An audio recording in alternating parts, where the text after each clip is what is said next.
हंजला। क्या? हंजला। अच्छा जी सर, आपसे सवाल बड़ा आसान है। सवाल यह है कि वो कौन सा लफ्ज है जिसको हम लिखते हैं पढ़ते नहीं? ओ ऐसा करो, पहले बता दो ना, फिर हम बताते हैं आपको। अच्छा पहले आपको जवाब बताएं फिर आप जवाब बताएंगे? नहीं, आप अपनी अकल के मुताबिक जवाब दें। अच्छा, तो ऐसा है कि नहीं।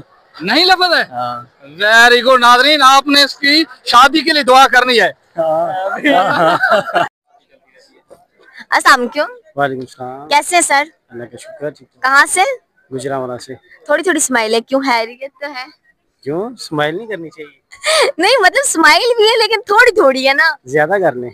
हाँ होनी चाहिए। अच्छा। अच्छा मुझे ये बताएं, ऐसी कौन सी चीज है मतलब जिसको बांधने के बाद भी वो चलती रहती है?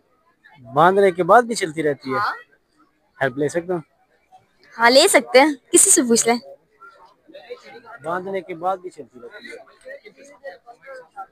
वो कौन सी चीज हो सकती है? आप बता दें। मैं तो बताऊंगी, क्वेश्चन मैंने किया, मुझे पता होगा तो तभी ना। नहीं मुझे नहीं पता। अभी तो नहीं बता रही, पहले चले आप किसी 2-3 बंदे से पूछे फिर मैं बताऊंगी। पता ही नहीं, किसी को भी नहीं पता। किसी और भी कोई चीज हो सकती है घड़ी बांधने के बाद। अच्छा घड़ी। घड़ी, बिल्कुल, थैंक यू। ऐसी कौन सी चीज है जिसे सारी की सारी दुनिया रात को उतार के सोती है? वो दुनिया के सारे फ्यूचर हर चीज को उतार के सोती है जहन से। बिल्कुल सही। जूते। सर जी क्या हाल है? खैर। सर आपसे सवाल ये है कि इंसान ने मुर्दा दफनाने का तरीका सबसे पहले किस से सीखा था?